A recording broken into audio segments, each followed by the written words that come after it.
रीवा को मिली एक बड़ी सौगात। क्षेत्रीय न्यायालयिक विज्ञान प्रयोगशाला का हुआ शुभारंभ। रीवा को एक और बड़ी सौगात मिली है, जहां क्षेत्रीय फॉरेंसिक लैब भवन का शुभारंभ किया गया है। इसका शुभारंभ मध्य प्रदेश के सीएम डॉक्टर मोहन यादव ने रीवा में नवनिर्मित फॉरेंसिक लैब भवन का वर्चुअली लोकार्पण किया। क्षेत्रीय न्यायालयिक विज्ञान प्रयोगशाला की स्थापना के साथ अब संभाग को न्याय दिलाने की प्रक्रिया में समय की बाधाओं से मुक्ति मिल सकेगी। अगर रीवा संभाग की बात करें तो यहाँ पर 6 जिलों को जब भी किसी आपराधिक मामले में टॉक्सिकोलॉजिकल, रासायनिक या जैविक जांच की आवश्यकता होती थी तो नमूने सागर स्थित प्रयोगशाला में भेजे जाते थे। लेकिन इन समस्याओं से अब पूरी तरह से निजात मिल जाएगी। इसका लाभ न केवल रीवा जिले को बल्कि मऊगंज, सतना, मैहर, सीधी, सिंगरौली अर्थात रीवा संभाग में आने वाले सभी जिलों को मिलेगा। इस अत्याधुनिक प्रयोगशाला का वर्चुअल शुभारंभ 25 अप्रैल को प्रदेश के मुख्यमंत्री डॉक्टर मोहन यादव के द्वारा किया गया है। यह लैब रीवा के पुलिस लाइन क्षेत्र में विकसित की गई है, जो रीवा संभाग के 6 प्रमुख जिलों के आपराधिक मामलों की वैज्ञानिक जांच के लिए एक केंद्र के रूप में कार्य करेगी। बता दें कि अब तक इन जिलों से जब भी किसी आपराधिक मामले में टॉक्सिकोलॉजिकल, रासायनिक या जैविक जांच की आवश्यकता होती थी, इसके लिए नमूने सागर स्थित प्रयोगशाला में भेजे जाते थे।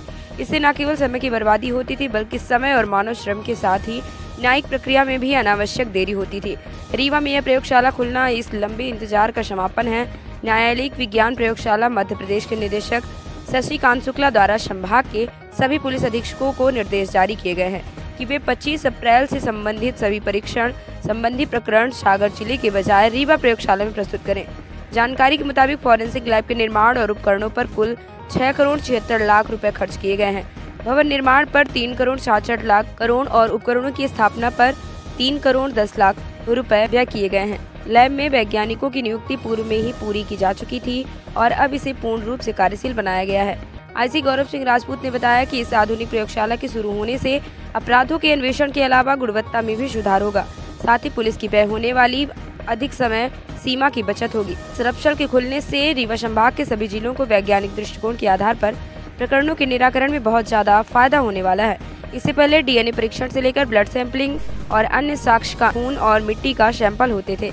उन्हें भेजने में अत्यधिक समय व्यतीत होने के कारण से कई बार नमूना खराब हो जाता था। कुछ सुविधाएं प्राप्त हो चुकी हैं, कुछ सुविधाएं आने वाले समय में प्राप्त हो जाएंगी। लैब के वैज्ञानिक प्रभाकर शर्मा ने बताया कि RFSL प्रयोगशाला का लोकार्पण आज हुआ। इस प्रयोगशाला में विष परीक्षण के साथ ही रसायन से संबंधित परीक्षण किए जाएंगे। इसके अलावा डीएनए जांच की सुविधा भी जल्द शुरू होगी। अभी तक जो नमूने सागर भेजे जाते थे वो अब इसी लैब में भेजे जाएंगे।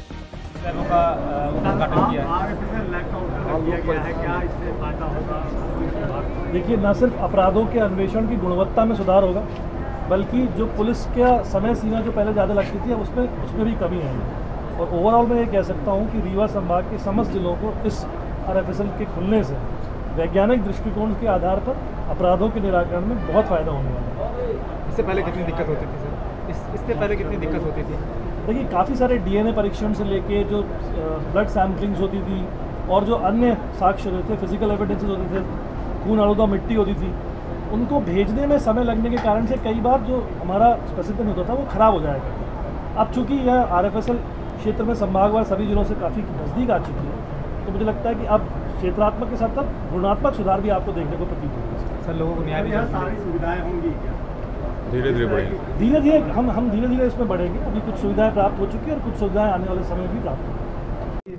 मुख्यमंत्री जी ने आज लोकार्पण किया है लैब का, क्या सुविधाएं मिलेंगी सर इस लैब से? ये प्रयोगशाला अभी RFSL के नाम रीवा के से ओपन हुआ है और इस प्रयोगशाला में मुख्यतः विष परीक्षण एवं रसायन प्रकरणों से संबंधित परीक्षण किए जाएंगे और इससे जो प्रदर्शन अभी तक सागर भेजे जाते थे वो अब यहीं रीवा ही भेजे जाएंगे।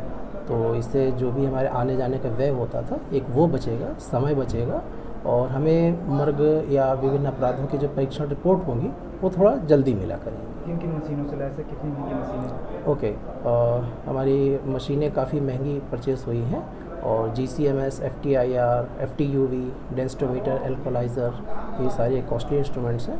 और कॉस्टली क्या मतलब ये कहें कि वो काफ़ी हाई एंड के हैं तो उनसे हमारी एनालिसिस काफ़ी बेटर होगी और वो हमारे परीक्षण में काफ़ी उपयोगी है। तो कितने खर्चा है लैब में जो इंफ्रास्ट्रक्चर है वो लगभग 4 करोड़ के आसपास आया है और हमारे जो मशीन हैं वो लगभग हम 3 करोड़ से ऊपर की परचेज़ की है। कौन कौन सी जांचें होंगी? यहाँ पर विसरा और रसायन संबंधी परीक्षण किए जाएंगे, रसायन शाखा से संबंधित। डीएनए टेस्ट की भी? डीएनए टेस्ट के लिए अभी प्रपोजल गया है और जल्दी ही जैसे प्रशासकीय स्वीकृति मिलती है तो फिर उसका परीक्षण यहाँ पर आरंभ किया जाएगा।